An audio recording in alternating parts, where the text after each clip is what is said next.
Well, here we are.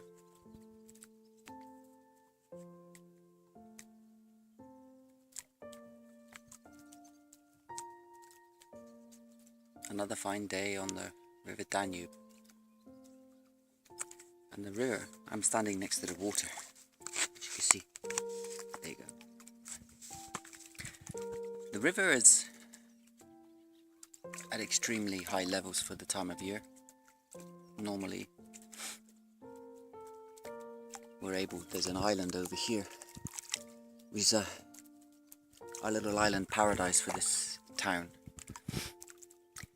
And normally we're able to go across there and spend our hot summer days there swimming in the Danube and enjoying some beach. There's a sandy beach there and some shade.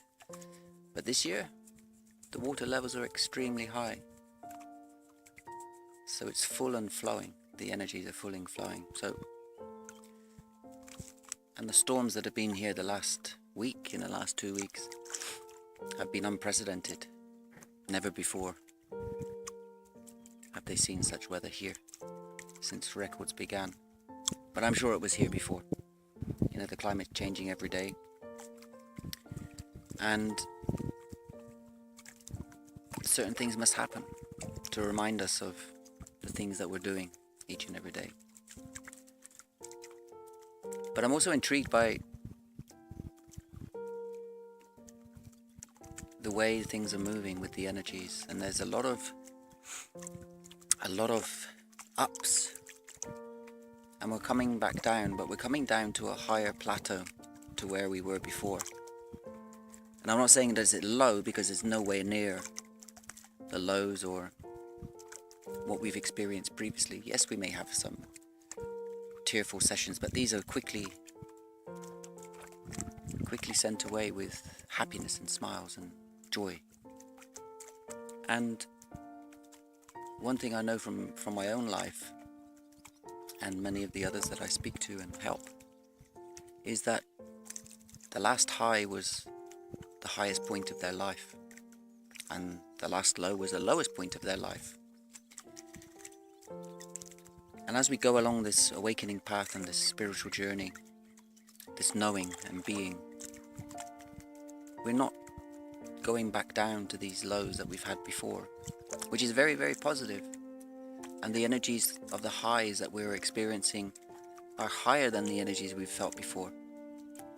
And this is because we're aware. We're aware of our own being, our own soul, and our own existence, and all that is. And we are vessels of love. We're vessels of light. We're energetic beings. And we're able to transmute any energy that affects us and spin it into positivity, spin it into productivity. And from a psychological perspective, this is mind over matter. Despite all that's going on, we're going to carry on with love, with light, with a warrior-like attitude, because we know that it's going to be better. And we do know that it's going to be better. I want to take my sunglasses off, but it's very, very bright here. So I'm going to put them back on. So forgive me for wearing my sunglasses, but it's a must. And these energies are, how do we interpret energies? They just are. Energies are. They exist. And when a group of like-minded individuals, spiritual or otherwise, when you gather a lot of people together that are buzzing, really, really buzzing, that's when you start to change things. You change things that matter, that are important. And that's people power. That's energetic power. That's the power to move forward. But the one thing that I do know about groups of individuals, when you bring them together and you really give them this energy and you share that energy with them, and that venue, that room, that place is pumping full of positivity. as the energy leaves one by one, there's still an aura of energy around, and you can feel it. And then as people go along their way, the energy dissipates because they go back about their normal lives. They go back to doing what they've been doing before. So actions always speak louder than words. And fear stops us from following through with our actions. We can all say something. We can all say, yeah, we're going to do that. Yes, we're going to do that because we think it's a good idea. But our psychology will, or our ego, will bring questions to the surface. I'm not going to do that because of X. And then you're in conflict with yourself. So this journey is really all about ourselves. It's our life-fulfilling prophecy, our life-fulfilling legacy of our own personal journey around this planet that's full with 7 billion people. Our interactions, our communication. We will do what we feel we should do. And those that are breaking the chains of, let's say, conformity, rules, regulation, and living and following their own internal clock, their own internal thoughts, their own internal soul, those are the ones that will make change. They make change within themselves, they make change within their own environment, they make change within their social structure. And whether that means moving, distancing ourselves away from friends or family or relatives, it doesn't matter. They're claiming their own power. They're no longer giving their energy to those that don't need it or those that manipulate it. And when we're in our own power, we are our own God. We are our own God anyway. You know, we talk about the Bible, we talk about church, we talk about religion, but we are our own God, no matter the religion. I don't follow religions. I know my children are Catholic. I'm not Catholic, my children are Catholic, but they also question that religion because of its control mechanism, because of its belief structures that are not conducive with, in reality, a spiritual life. Spirituality is about freedom. Spirituality is about love. For spirituality is about sharing and caring about one another and doing what is right, achieving and raising the vibrations of this whole love, sharing and caring, so that it encourages others to do that. This is spirituality. Meditation, I'm sitting here meditating now. Meditating is meditation. It's a quiet place where I can gather my thoughts. I don't need to listen to music. I don't need to listen to somebody guiding me around a journey. But there are days when I have done. But now I'm able to meditate in my own space. And what I find is those that have taken themselves out of traditional society and really, let's say, isolated themselves, put themselves into situations where they're away from the external influences of lives. They've gone through some deep and traumatic experiences throughout their lives, and they've confronted them now. They've admitted that there are things that need to be learned. They're no longer afraid to hide from them. They're not chasing the shadows anymore. The shadows are not chasing them. They're now living, as am I, fully aware and fully conscious of everything that's happened in my life and previous lives.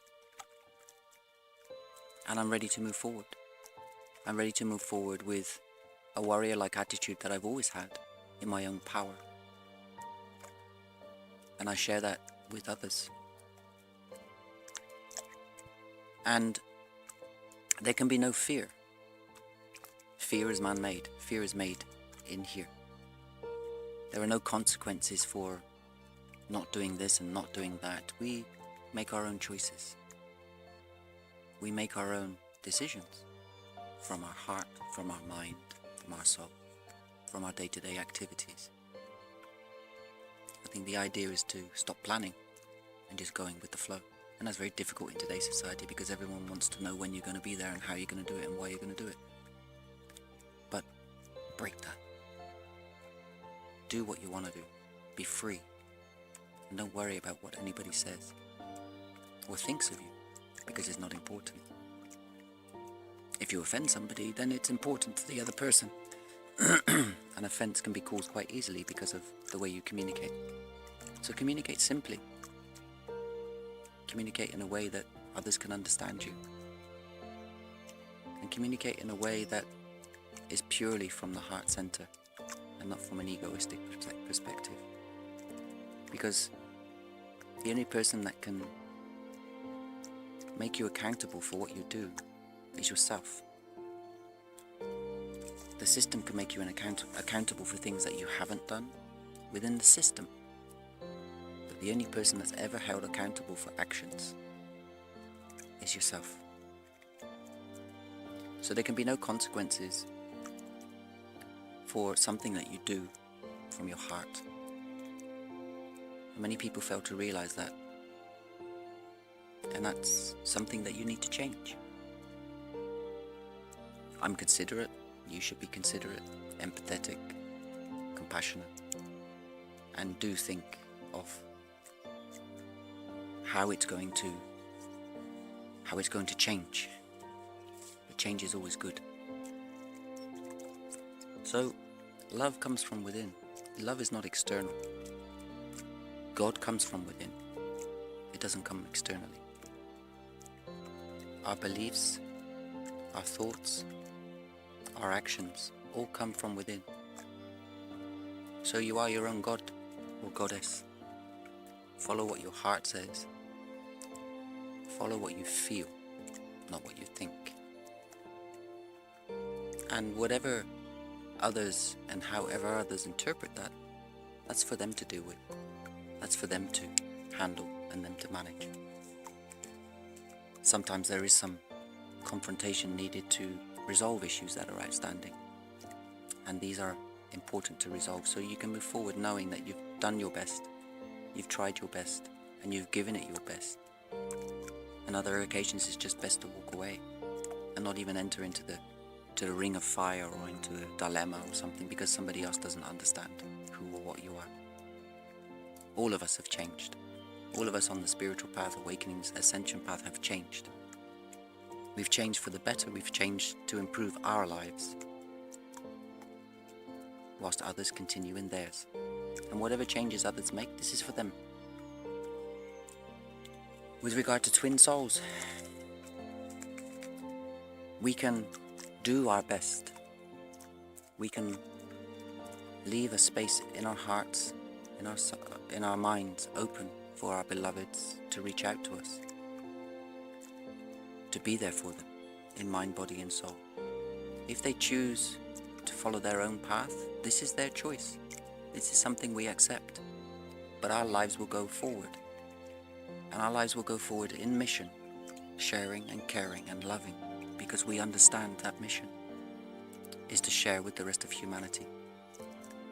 And if in the future, some rainy day or some bright sunny day, your beloved sends you a message or writes to you or sends you an email or turns up on your doorstep, then you can talk. Then you can begin to discuss, to think about, to wonder, but never hold any malice. Because malice is not a positive energy.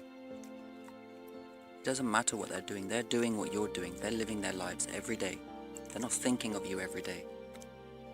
They're not communicating with you every day. They're living their lives as each and every one of us are doing. So the respect that you give yourself, give to them also. Allow them to explore what they need to explore. Allow them to feel what you felt, because for sure they will feel what you felt. They will go to the places that you've gone to. If you have the opportunity to stay in touch, stay in touch. Let them know you're still there. If they don't reply, it doesn't matter. You're letting your presence be known in their lives. And that's what's important. You're there to help, should they need you. You're there to help in the event that they need a friend or someone they can trust. And you're there when you're ready to be united together as one. There are life lessons that we all have to learn. As a twin, I'm sure that I know I've got more life lessons to learn. I've got more things to learn about relationships, more things to learn about myself, my own powers and my own abilities. And this is my journey. And therefore I will continue to do that, living from the heart center, changing what I need to change to reflect the here and now. But I know I will walk on, going forward, keeping my space in my life, in my heart, for my beloved. And if she decides to, if our paths cross in the future, we can talk then. Right now, there's many, many more important things to worry about. And that is changing the vibrations, raising the vibrations in a love vibration. And only that is going to demonstrate our ability and mission as twins, sharing and caring love. That's it for today. It's very poignant. It's the last day of June. There's a new moon coming on Monday. What the energy is one of change. And I believe it's change for the better. Not just change within our personal lives, but change around the whole planet. Something very positive is happening. Something very unknown is happening. And we need to embrace the unknown, because there can be no fear. So just share your love and light with others. And don't do anything to somebody that you wouldn't do to yourself. On that note, I leave you with the birds chirping and the river flowing to enjoy your day, evening, afternoon. From my home to your home, with love. Namaste.